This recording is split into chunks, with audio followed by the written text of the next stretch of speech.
I want to address what I know is top of mind for all Canadians.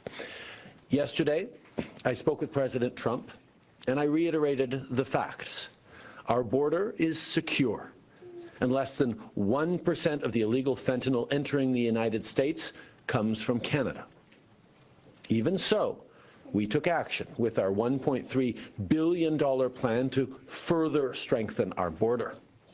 I also stressed that the tariffs the U.S. administration chose to impose will hurt American workers and businesses, and that, as our shared history has proven, we should work together instead to tackle today's challenges rather than fighting one another.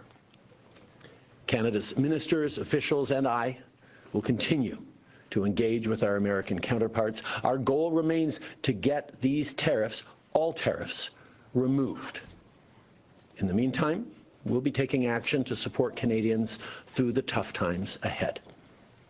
You can count on leadership right across the country, municipalities, provinces, and indeed, your federal government. But mostly, you can continue to count on each other. Canadians have been there for each other, for small businesses, for local producers, for friends. Canadians will pull together and continue to pull together with deep, deep pride in country as all of us stand together to defend Canada. Trump backing down as the markets nosedive, the president pumping the brakes on his trade war as major concerns about the U.S. economy grow tonight.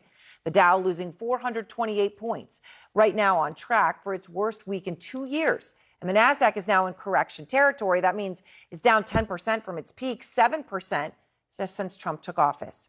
And they are down even as Trump gave in to Mexico and Canada today, pausing his 25% tariffs. Some of these exemptions that have been announced and some of these temporary delays, have you been influencing those decisions because of the market reaction? Well, there were no delays at all. No, nothing to do with the market. I'm not even looking at the market. Of course, there was delays, right, because they were going to do them. Then he had the calls with the Trudeau and Sheinbaum and delayed them a month. And now here we are. Now they're delayed again. As for not looking at the market, that would be new because for years, Trump has been aggressive about touting just how well the markets do when he's in charge. Since the election, the stock market has broken one record after another. The stock market is good because a lot of people think we're going to win the election. We had a great stock market. We're hitting record stock market numbers. Another great all-time stock market record. The stock market's up again. Well, now it's down. We're not hearing about it. And his on-again, off-again trade war is setting alarms off around the world. I mean, heads of state, investors, consumers, nobody really knows whether to take Trump seriously because he does continue to say he's going to do them and there's no way he won't. And then he delays it, pauses it. The question is whether he's crying wolf. Nobody is clear at this point where this is. One thing is for certain, though, underneath all of this is that prices have gone up. Prices have gone up at least 3%. Over the past month. Egg prices and housing, obviously, prices have gone up. The thing is, though, if you listen to Trump and some of his wealthier allies, these price increases are a small price to pay for the MAGA agenda. As American people ready to get the country back on track and do what it needs to, or do what it takes to make that happen, absolutely. We're going to have to adjust some prices for it. Now, we're going to have to adjust some prices for it. Republican Senator Markwayne Mullin, I mean, look, that's his point of view, but it may be easier for him than others. He's reportedly worth at least $31 million, one of the wealthiest members of Congress. This is what Treasury Secretary Scott Bessent had to say about it. Access to cheap goods is not the essence of the American dream. Access to cheap goods is not the essence of the American dream. Well, that's actually a really big topic of conversation, but it may be true for Secretary Bessent. He is a former hedge fund manager. He is worth at least $521 million. So it is true for him. And then there's Trump. There'll be a little disturbance, but we're okay with that. Perhaps a little disturbance to somebody who says he's a billionaire. But to most Americans, his disturbance is serious turbulence. Surging prices are hurting Americans, and it is not what they expected. Under my plan, incomes will skyrocket, inflation will vanish completely. Jeff Zeleny is out front live outside the White House. Jeff, I just want to start with one thing that Trump said here, among others, but this one really stood out to me. He says he doesn't watch the markets. That would be a first if it's the case. I mean, Aaron, skeptical eye rolls, even from the president's advisors and admirers over those 7 words, I don't even watch the market. But the market is watching the White House, and the uncertainty that has been here at the White House really over the last several days over this threat of a trade war, an actual trade war, a reversal of a trade war, all left to what is next. And the president, again, in the Oval Office today, said he is not going to make exemptions for the April 2nd round of reciprocal tariffs. America First is inspiring a nationalistic backlash from our neighbors to the north and south. In Mexico, the government and businesses have revived a Made in Mexico campaign amid calls for boycotts of American companies and products. Support for President Claudia Sheinbaum is surging as she vows to levy retaliatory tariffs on the U.S. In Canada, stores are pulling California wines and Kentucky bourbon off the shelves with the message, "For the good of Canada." A new online shop is selling hats that say "Never 51," a reference to President Trump's persistent talk about annexing Canada, jokes that Canadian officials have begun to take seriously. Joining us now is Richard Haass, President Emeritus of the Council on Foreign Relations, Senior Counselor at Centerview Partners, and author of the weekly Substack newsletter, Home and Away. Richard, how did our closest friends, neighbors, allies get to Canada first and Mexico first? Well, a couple of reasons. One is we've essentially declared economic war on them, trade war with these tariffs, which are inconsistent with the agreement, what was originally NAFTA, then the USMCA. They thought they'd entered an open-ended era of collaboration on economic matters, and suddenly they find themselves the target of American tariffs.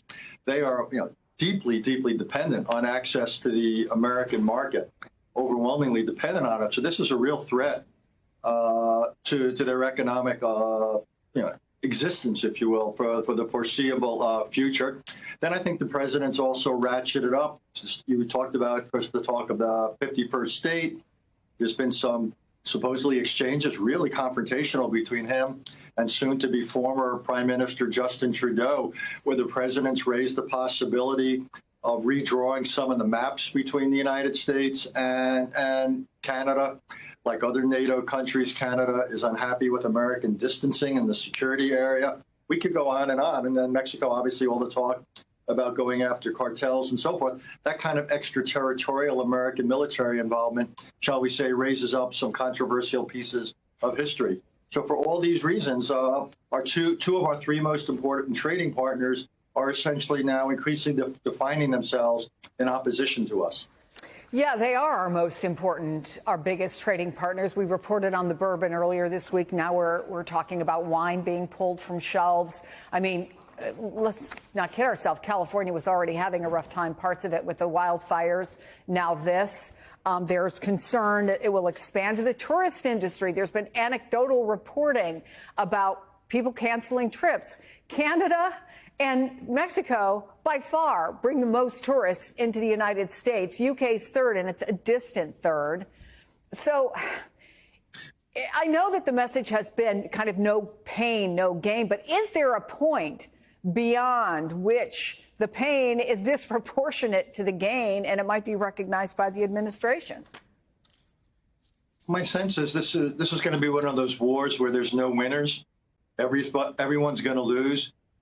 Each of us is dependent on the other. You can't, even if Canada and Mexico's economic dependence on us is greater than ours is on theirs, still a lot of American industries are extraordinarily dependent on what comes across either our northern or southern border. So I think at some point there's going to be a mutual interest in finding a way to back down. I also think, just to make a larger point, one of the great strategic advantages of the United States is we get up every morning and our relations with our immediate neighbors is good.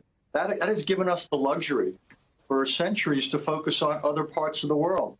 Well, if we now have a situation where we can't cooperate with them, where we don't work with them against terrorism, or they see us as a threat. That will have implications, not just for our bilateral relations, but for America's ability to act anywhere and everywhere.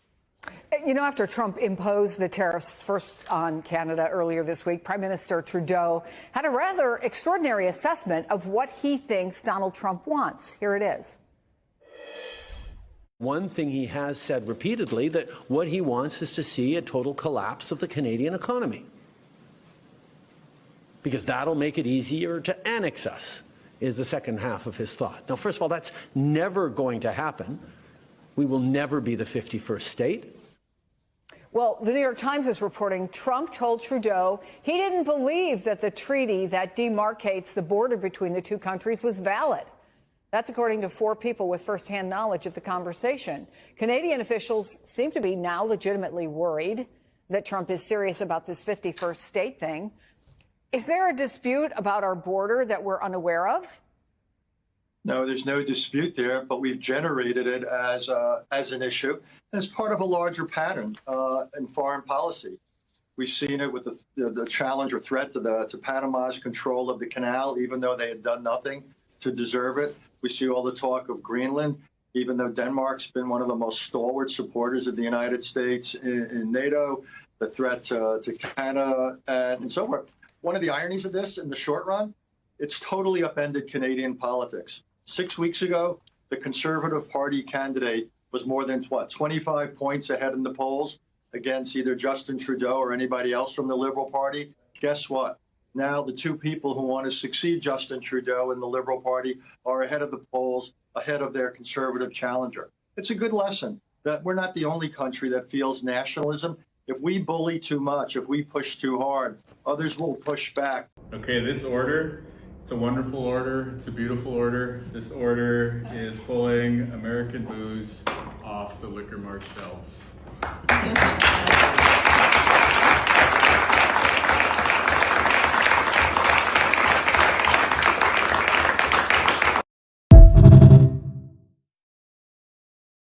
You could see Canada make new moves, and you saw Wab Kinew, one of Canada's premiers, mock Trump by passing a new law, signing a new bill that takes him down and stops him. And you could see it's happening because Trump hasn't stopped the threats, right? There's been a reprieve, but the threats haven't stopped. So Canada is wisely, not taking this lying down. Look, I got to be honest. When Trump first started making these comments, only Jagmeet Singh and the NDP, not Trudeau, not Mark Carney, not Chrystia Freeland, none of them were taking it seriously. But Jagmeet Singh and the NDP were. But now, to everyone's credit, they are finally taking it seriously. And so, what you're seeing is Canadians not going back to brunch, if you will, after the reprieve. Right? Trump's like, oh, we're going to come back April 2nd. Canadians, he expects Canadians to just forget everything happened until the next round, but we're not. We're not forgetting it. We won't forget it. And Donald, you have harmed the relationship between 2 great friends, and I don't know how long it's going to take to fix it, even after you are long gone.